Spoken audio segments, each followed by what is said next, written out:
அருமையான சகோதர சகோதரிகளே, if you live a godly life, the consequences will go on to your children and grandchildren. தேவபக்தியுள்ள வாழ்க்கை நாம் வாழ்ந்தால் அதனுடைய தாக்கம் நம்முடைய பிள்ளைகளிடத்திலே தொடர்ந்து சென்று கொண்டே இருக்கும். If you live an ungodly life, the consequences will also go on through generations. தேவபக்தியற்ற வாழ்க்கை வாழும் பொழுது அதனுடைய விளைவுகளும் சந்ததி சந்ததியாக சென்று கொண்டே இருக்கும். That's what we read in the scriptures. இதைத்தான் நாம் வேதத்திலே வாசிக்கிறோம். We see it happening in front of us. நமக்கு கண் முன்னாகவே நிகழ்கிறதை பார்க்கிறோம். So determine that you will live a godly life. ஆகவே தேவபக்தியுள்ள வாழ்க்கை வாழும்படியாக தீர்மானியுங்கள். Absolutely upright. முற்றிலுமாய் நேர்மையானவனாய் வாழ்வேன் என்று தீர்மானியுங்கள். You know, I heard of a great missionary to Africa whose name was David Livingstone. David Livingstone என்றதான ஆப்பிரிக்க தேசத்திற்கு போன ஒரு மிஷனரியை குறித்து கேள்விப்பட்டேன். I think it was him or some missionary who said this. அவரோ அல்லது வேற ஏதோ ஒரு மிஷனரி இந்த காரியத்தை சொன்னார். He says, my father was such an honest man in his business that he could never make money. He could never become rich. என்னுடைய தகப்பன் தன்னுடைய தொழிலில் மிகவும் நேர்மையானவராய் இருந்தார். ஆகவே ஒரு காலம் பணக்காரராய் மாற முடியவில்லை. But he produced a godly son who was a missionary. ஆனால் தேவபக்தியுள்ள ஒரு மகனை பெற்றெடுத்தார். அவர் மிஷனரியா இருக்கிறார். So there are many things we will lose in the terms of earth if we live according to the standards of God's word. தேவனுடைய வார்த்தையின் அந்த நிலையிலே நாம் வாழும் பொழுது பல பூமிக்குரிய காரியங்களை இழக்க வேண்டியதா இருக்கலாம். But that's okay. Some earthly thing we lose, we get something far better spiritually. நாம் அவைகளை இழந்தாலும் சரி, நாம் மேலான ஆவிக்குரிய காரியங்களை பெற்றுக்கொள்கிறோம். You know, sometimes when you're driving, when you're going along a road and you don't know the way, நீங்கள் ஒரு சாலையிலே போய் கொண்டே இருக்கிறீர்கள், எது வழி என்று தெரியவில்லை. As long as it's a straight road, there's no problem. அந்த சாலையானது நேர் சாலையாக இருக்கிறது என்றால் பிரச்சனை இல்லை. And then you come to a fork in the road. ஆனால் அந்த சாலையிலே இரண்டாக பிரிகிறது. And both roads look wide and இரண்டு சாலைகளுமே அகலமாக இருக்கிறது. And then you're stuck. அங்கே You நீங்கள் don't know which to take. எந்த பாதையை எடுக்க வேண்டும் என்று தெரியாதபடி தியங்குகிறீர்கள். And you take the wrong turning, you end up somewhere else. தவறான திசை ரோட்டை எடுத்து விட்டால் நீங்கள் வேற எங்கேயோ போய் விடுவீர்கள். There are many situations in life where you come like that to a fork in the road. வாழ்க்கையிலும் கூட இந்த இரட்டை சாலைகளை போல ஒரு கவை என்ற இடத்துக்கு வருகிறீர்கள். Many times. அநேக சமயங்களிலே in your home, in your work, உங்களுடைய அலுவலகத்திலே, உங்களுடைய வேலையிலே, குடும்பத்திலே, advising your children, உங்களுடைய பிள்ளைகளுடைய காரியத்திலே, how important it is at that point to choose what is right.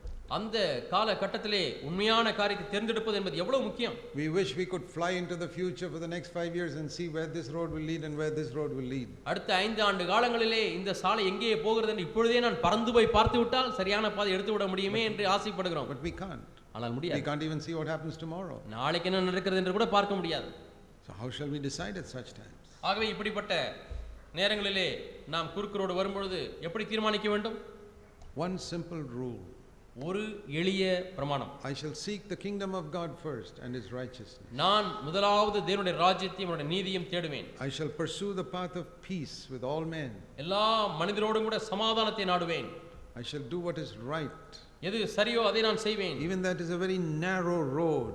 அது ஒரு குறுகலான சாலையாக இருந்தாலும் சரி. I shall seek that which will honor God the most. தேவனை அதிகமாக எது கனம் பண்ணுகிறதோ அதை நான் தேர்வு செய்வேன். And you'll find 5 years later 5 ஆண்டுகள் கழித்து that you have chosen the right path. நீங்கள் சரியான பாதையை தேர்வு செய்தீர்கள் என்பதை கண்டுகொள்வீர்கள். Very few people go along that way.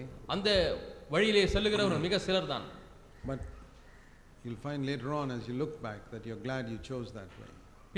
பின்னிட்டு நீங்கள் பார்க்கும் பொழுது அதை தெரிவு செய்ததற்காக சந்தோஷப்படுவீர்கள். The devil will come to us and say, you this trial is too much for you. பிசாசு வந்து என்ன சொல்வான்? இந்த பாடுகள் உனக்கு தாங்க முடியாதவைகள் என்று சொல்வான். Nobody is suffering like you with the type of wife you have. உனக்கு இருக்கிறபடி மனைவி வேறு யாருக்குமே வாய்க்கவில்லை, நீதான் பாவம் பரிதாபம் கஷ்டப்படுகிறாய் என்று சொல்வான். There are many husbands who feel like that. அநேக கணவன்மார்கள் அப்படி எண்ணுகிறார்கள்.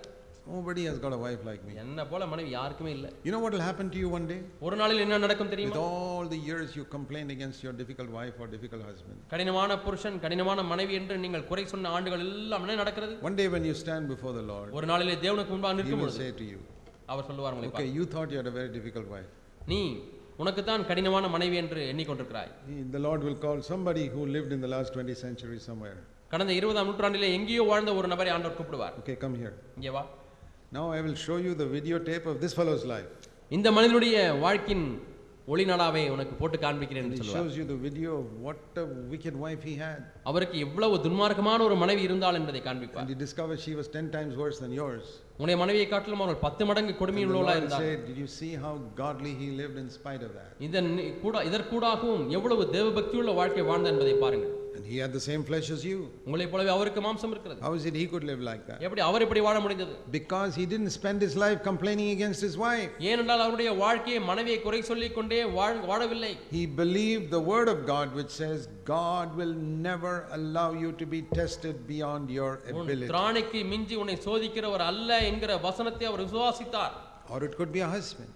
அல்லது ஒரு கணவனா இருக்கலாம். Or it could be a boss. அல்லது எஜமானனா இருக்கலாம், வேலை செய்யறதுக்கு மேலதிகாரியா இருக்கலாம். I've had people tell me, "Oh brother, it's so difficult to be a Christian in my office." சகோதரனே, என்னுடைய அலுவலகத்திலே கிறிஸ்துவனாய் வாழ்வது என்பது அவ்வளவு கடினம் என்று சொல்கிறதை கேட்டிருக்கிறேன். You keep on confessing that lie.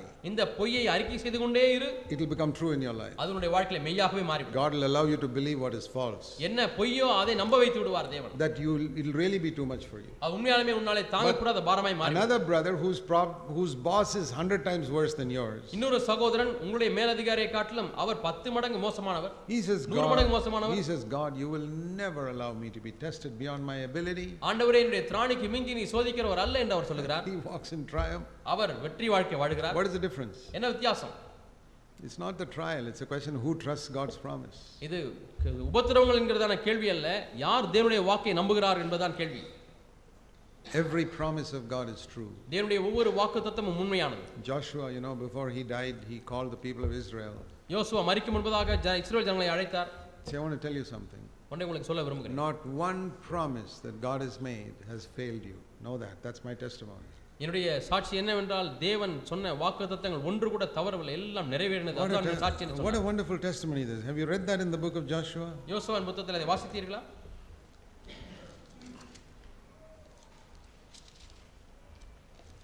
Chapter 21 21ஆம் அதிகாரம் and verse 45. 45ஆம் வசனம். Not one of the good promises which the Lord had made to the house of Israel failed. All of them came to pass. யோசுவாவின் புத்தகம் 21ஆம் அதிகாரம் கடைசி வசனம். கர்த்தர் இஸ்ரவேல் குடும்பத்தாருக்கு சொல்லியிருந்த நல் வார்த்தைகளில் எல்லாம் ஒரு வார்த்தையும் தவறி போகவில்லை, எல்லாம் நிறைவேறிற்று. And Joshua knew that. யோசுவா அதை அறிந்திருந்தார். So just before he died, அவர் மரிக்கும் சற்று முன்பதாக chapter 23, 23ஆம் அதிகாரம், it says here Joshua was an old man, verse 1. ஒன்றாம் வசனத்திலே பார்க்கிறோம், யோசுவா வயது சென்று முதிர்ந்தவனாய் இருந்தார். Called all the elders, மூப்பர்கள் எல்லாம் அழைத்தார். said in verse 2, I'm old now. நான் முதிர்ந்தவனானேன். You've seen how the Lord has been fighting for you. தேவன் உங்களுக்காக யுத்தம் பண்ணுகிறார் இருந்தார். Now here is my testimony. இங்கே என்னுடைய சாட்சி. Verse 14, 14ஆம் வசனம், last part. கடைசி பகுதி. Not one word of all the good words which the Lord your God spoke concerning you has failed. All has been fulfilled. தேவன் கர்த்தர் உங்களுக்கு சொன்ன நல்வார்த்தைகளில் எல்லாம் ஒரு வார்த்தையும் தவறி போகவில்லை என்பதை உங்கள் முழு இதயத்தாலும் முழு ஆத்மாவிலும் அறிந்திருக்கிறீர்கள். அவைகள் எல்லாம் உங்களுக்கு நிறைவேறிற்று, அவைகளில் ஒரு வார்த்தையும் தவறி போகவில்லை. Verse 9. 9ஆம் வசனம். As for you, last part, no man has stood before you till this day. என்னால் மட்டும் ஒருவரும் உங்களுக்கு முன்பாக நிற்கவில்லை. So he says, ஆகவே அவர் சொல்லுகிறார், as for me and my house, நானும் என் வீட்டாருமோ we're going to serve the Lord. கர்த்தரையே சேவிப்போம். I don't know about you. உங்களை குறித்து எனக்கு தெரியாது. As for me and my house, verse 24:15, last part. 24ஆம் அதிகாரம் 15ஆம் வசனத்தின் கடைசி பகுதியிலே, As for me and my house, we will serve this Lord. நானும் என் வீட்டாருமோ என்றால் இந்த கர்த்தரையே சேவிப்போம். That was his testimony on his deathbed. அவருடைய மரண படுக்கையில் இதுதான் அவருடைய சாட்சி. Not one word has failed.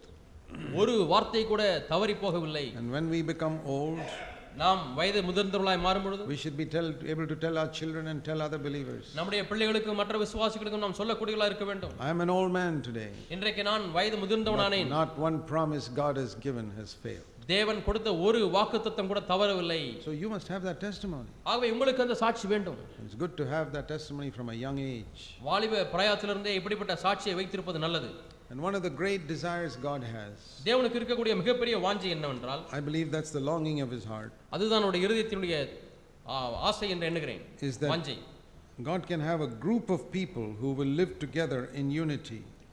ஐக்கியத்திலே வாழக்கூடிய, ஒரு மனதிலே வாழக்கூடிய ஒரு கூட்ட மக்கள் தேவனுக்கு இருப்பார்கள். See Psalm 133. சங்கீதம் 133. This is the desire of God's heart. We இதுதான் read. தேவனுடைய இருதயத்தின் வாஞ்சை.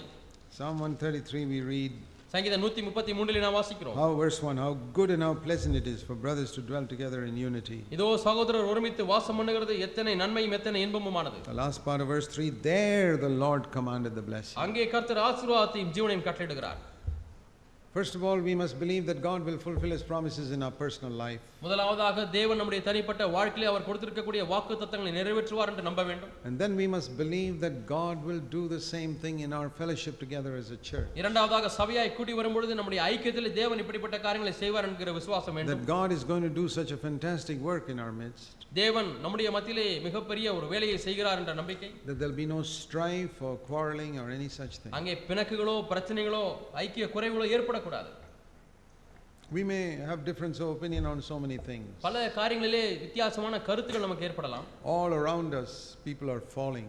நம்மை சுற்றிலும் உள்ள மக்கள் வீழ்ச்சி அடைகிறார்கள். Unity is not seen among Christian workers. கிறிஸ்தவ ஊழியர்களிடத்திலே ஐக்கியம் ஒருமனம் காணப்படுவதில்லை. See, one of the things that we have stood for in CFC from the beginning. ஆரம்பத்திலிருந்தே CFC-யிலே நாம் ஒரு காரியத்திற்காக நின்றிருக்கிறோம் என்றால் not only victory over sin. பாவத்தின் மேல் வெற்றி என்பதற்காக மட்டுமல்ல. We can build a fellowship where we don't fight with each other. நாம் ஒருவருக்கு ஒரு சண்டை போடாத ஒரு ஐக்கியத்தை கட்டி எழுப்ப முடியும். And we can testify that about CFC Bangalore. CFC பெங்களூரை குறித்து இப்பொழுது நாங்கள் சாட்சி சொல்ல முடியும்.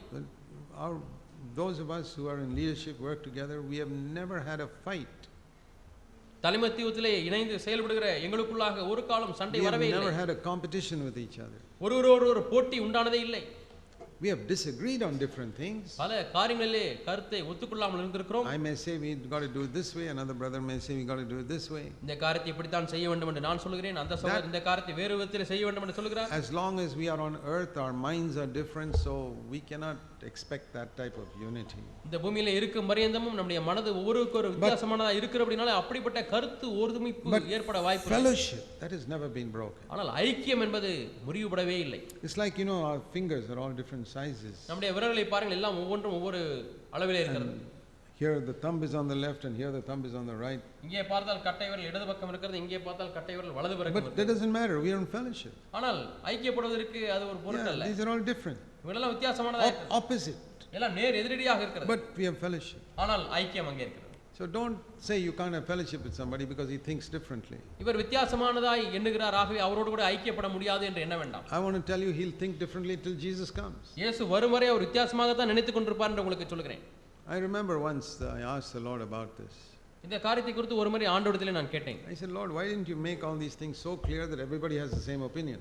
ஆண்டவரே, எல்லாருக்குமே ஒரே ஒருமித்த கருத்து உண்டாகத்தக்க அளவிலே ஏன் வேத வார்த்தையில தெளிவாய் நீங்கள் எழுதி இருக்க கூடாது என்று கேட்டேன். For example, உதாரணமாக, should all believers speak in tongues? எல்லா விசுவாசிகளும் அந்நிய பாஷை பேச வேண்டுமா? One sentence would have been enough. ஒரு வாக்கியம் போதும் பைபிளிலே. All believers will not speak in tongues. எல்லா விசுவாசிகளும் அந்நிய பாஷை பேச தேவையில்லை. Water baptism must be by immersion in water in the name of the Father, தண்ணீர் Son, ஞானஸ்நானம் என்பது பிதா குமாரன் பரிசுத்தாவினாலே முழுகி ஞானஸ்நானம் பெற வேண்டும், அதுதான் There ஞானஸ்நானம். would have been no child baptism in the world with one verse. ஒரு வசனம் தான், இந்த உலகத்திலே குழந்தை ஞானஸ்நானமே இருக்காது. You must not have any pastors, you must have only elders. பாஸ்டர்களுக்கு இருக்க கூடாது, மூப்பர்கள் தான் இருக்க வேண்டும். முடிந்தது, பிரச்சனையே முடிந்தது. So many problems can be solved with one verse. எவ்வளவோ பிரச்சனைகளை ஒரு வசனத்திலே தீர்த்து விடலாம். The baptism in the Holy Spirit is essential for all born again believers. எல்லா மறுபடியும் பிறந்த விசுவாசிகளுக்கும் பரிசுத்த ஆவியானவருடைய அபிஷேகம் கண்டிப்பாக தேவை. But you see, all believers are in conflict about this and that. ஆனால் பார்த்தீங்களா, விசுவாசிகள் எல்லாம் எவ்வளவு பிரிந்திருக்கிறார்கள், இது வேண்டும் இது வேண்டாம் அது The church will go through 7 years of tribulation before Jesus comes. One இயேசு sentence. வருவதற்கு முன்பதாக 7 வருஷங்கள் சபை உபத்திரவத்துக்குள்ளாக கடந்து செல்ல வேண்டும். ஒரு வாக்கியம் தான். I said, Lord, ஆண்டவரே, we have got 31,175 verses in the Bible. 31,175 வசனங்கள் வேதத்திலே காணப்படுகிறது ஆண்டவரே. If you had added 5 more verses, there'd be many problems would have been solved in Christmas. அதோடு ஒரு 5 வசனத்தை நீங்கள் கூட்டி போட்டிருந்தால் எவ்வளவோ பிரச்சனைகள் தீர்க்கப்பட்டிருக்கும் ஆண்டவரே. And the Lord said to me, ஆண்டவர் நீ பார்த்து சொன்னார், it is easy to love people when you see eye to eye with them. ஜனங்களை கண்ணோடு கண்ணாக ஏறிட்டு பார்க்கும்போது அவர்களை நேசிப்பது எளிது. When you agree 100%. 100% ஒத்துக்கொள்வது முடியும். I have deliberately made these things a little vague. வேண்டுமென்றே இவைகளை சற்று தெளிவில்லாதபடிக்கு நான் வேதத்திலே போட்டிருக்கிறேன். To see whether my children will love one another even when they don't agree on some of these doctrines. இப்படிப்பட்ட காரியங்களிலே ஒத்துக்கொள்ளாவிட்டாலும் என்னுடைய பிள்ளைகள் ஒருவரை ஒருவர் நேசிக்கிறார்களா என்பதை பார்க்கும்படியாக நான் போட்டிருக்கிறேன். See the wisdom of God. தேவனுடைய ஞானத்தை பாருங்கள். I say, Lord, ஆண்டவரே, I am a stupid man. நான் ஒரு புத்தியீனன். Your wisdom is better. உம்முடைய ஞானம் என்றைக்கும் மேன்மையானது. You want us to love one another when we don't agree with each other. நாங்கள் ஒருவரை ஒத்துக்கொள்ளாவிட்டாலும், கருத்து ஒற்றுமை ஏற்படாவிட்டாலும் ஒருவரை நேசிக்க நீர் விரும்புகிறீர். That's why even husband and wife don't agree. ஆகவே தான் கணவன் மனைவிக்குள்ளாக கூட கருத்து ஒற்றுமை இல்லை. So that they can love one another deeper than if they agreed. அவர்கள் ஒத்துக்கொண்டு ஒருவர் நேசிப்பதை காட்டிலும் இப்பொழுது கருத்து ஒற்றுமை இல்லாதிருக்கும் பொழுது இன்னும் அதிகமாய் ஆழமாய் அன்பு கூற முடியும். That is why we give freedom in the church for people to have a different view from us. ஆகவே தான் நம்மை காட்டிலும் வித்தியாசமான கருத்துக்களை வைத்துக் கொள்வதற்கு நாம் சபையிலே சுயாதீனம் கொடுக்கிறோம். I don't try to change my wife to think like me or brother Ian Robson or anybody else to think like me. No. நான் சிந்திப்பது போலவே என்னுடைய மனைவி சிந்திக்க வேண்டும், நான் சிந்திப்பது போலவே என்னுடைய உடன் ஊழியர் இயன் ராப்சன் அவரும் சிந்திக்க வேண்டும் என்று நான் எதிர்பார்ப்பதில்லை. Or anybody. அல்லது யார் வேண்டுமானாலும் Or even the elders in different churches, and I don't tell them to think like me. ஆகவே சபையிலே மற்ற சபைகளில் உள்ள மூப்பர்கள் கூட நான் சிந்திக்கிறது போலவே தான் சிந்திக்க வேண்டும் என்று கூட நான் சொல்வதில்லை. Let me tell you. Supposing one உதாரணமாக elder in Tamil Nadu tells me, தமிழ்நாட்டில் ஒரு மூப்பர் என்கிட்ட சொல்லுகிறார், Brother Zach, I believe the church will be taken up before the tribulation. உபத்திரவத்துக்கு முன்பதாகவே சபையானது எடுத்துக்கொள்ளப்படும் என்பதை நான் நம்புகிறேன் என்று ஒரு மூப்பர் சொல்லுகிறார். I'm not going to tell him you can't be an elder anymore. இனிமேல் நீங்கள் மூப்பராகவே இருக்கக்கூடாது என்று நான் சொல்ல போவதில்லை. If he's a godly man, அவர் தேவபக்தியுள்ள மனிதனாக இருந்தால், brother, I respect you. சகோதரனே, உங்களை நான் மதிக்கிறேன். Just make sure that people are ready for the tribulation when it comes. ஆனால் உபத்திரவம் ஒருவேளை வந்து விட்டால் மக்கள் எல்லாரும் ஆயத்தமாக இருக்கிறார்கள் என்பதை நிச்சயப்படுத்திக் கொள்ளுங்கள். Don't make them suffer because you told them Jesus will come first. உபத்திரவுக்கு முன்பதாக இயேசு வந்து விடுவார் என்று சொன்னது நிமித்தமாய் மக்கள் கஷ்டப்பட வைக்க வேண்டாம். I'm not here that you should agree with me on these things. எல்லா காரியங்களிலுமே நான் சொல்வதை ஒத்துக்கொள்ள வேண்டும் என்று நான் எதிர்பார்ப்பதில்லை. I say we must believe that with our differences we can love one another. நம்முடைய வித்தியாசங்களோடு கூட நாம் ஒருவரை நேசிக்க வேண்டும். And we can show that we love each other even though there are so many differences. எவ்வளவு வித்தியாசங்கள் இருந்தாலும் கூட நாம் ஒருவரை நேசிக்கிறோம் என்பதை காண்பிக்க வேண்டும். How good and how pleasant it is for brothers to dwell together in unity. இதோ சகோதரர் ஒருமித்து வாசம் பண்ணுகிறது எத்தனை நன்மை எத்தனை இன்பமுமா இருக்கிறது. See Ephesians 4. எபேசியர் 4ஆம் அதிகாரம். Ephesians 4 it says, எபேசியர் 4ஆம் அதிகாரத்திலே வாசிக்கிறோம். Verse 3, preserve the unity of the Spirit in the bond of peace. சமாதான கட்டினால் ஆவியின் ஒருமையை காத்துக்கொள்வதற்கு ஜாக்கிரதையாயிருங்கள் என்று எபேசியர் 4:3 வாசிக்கிறோம்.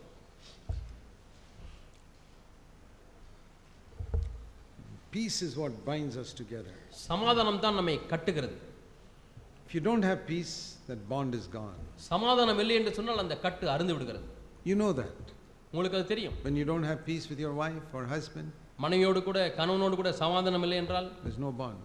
அங்கே கட்டு இல்லை. You can eat together, pray together, do everything together, but சேர்ந்து சாப்பிடலாம், சேர்ந்து ஜெபிக்கலாம், சேர்ந்து எல்லாவற்றையும் செய்யலாம், ஆனால் சமாதான கட்டு அங்கே there is no peace, there's no bond. சமாதானம் அங்கே இல்லை என்றால் கட்டு அங்கே It இல்லை. says the bond of peace. சமாதான கட்டு என்று பார்க்கிறோம். Whenever Jesus came and met people after his resurrection, he'd say, peace be unto you. இயேசு உயிர்த்தெழுந்த பிறகு எப்பொழுதெல்லாம் தம்முடைய சிஷ்டர்களை பார்த்தாரோ அப்பொழுதெல்லாம் உங்களுக்கு சமாதானம் என்று சொன்னார். In our relationship with each other, we must always be at peace. நமக்கு மற்றவர்களோடு கூட உள்ள உறவிலே எப்பொழுதுமே சமாதானம் காணப்பட வேண்டும். That's a bond. அது ஒரு கட்டு. It really holds us together. அந்த கட்டு நம்மை இணைக்கிற கட்டாய் இருக்கிறது. If you find in your heart you are not at peace with somebody, நீங்கள் யாரோ ஒருவரோடு கூட சமாதானமா இல்லை என்பதை உங்கள் உள்ளத்தில் உணரும் from பொழுது your side you must do everything. உங்களுடைய சார்பிலிருந்து நீங்கள் செய்ய வேண்டிய The எல்லாவற்றையும் Bible says, செய்ய வேண்டும். as much as lies in you, live at peace with all men. கூடுமானால் யாவரோடும் சமாதானமாயிருங்கள் என்று வேதம் சொல்கிறது. Thus it says here, we preserve the unity of the Spirit. இப்படித்தான் நாம் ஆவியின் ஒருமையை காத்துக்கொள்ள முடியும் என்று பார்க்கிறோம்.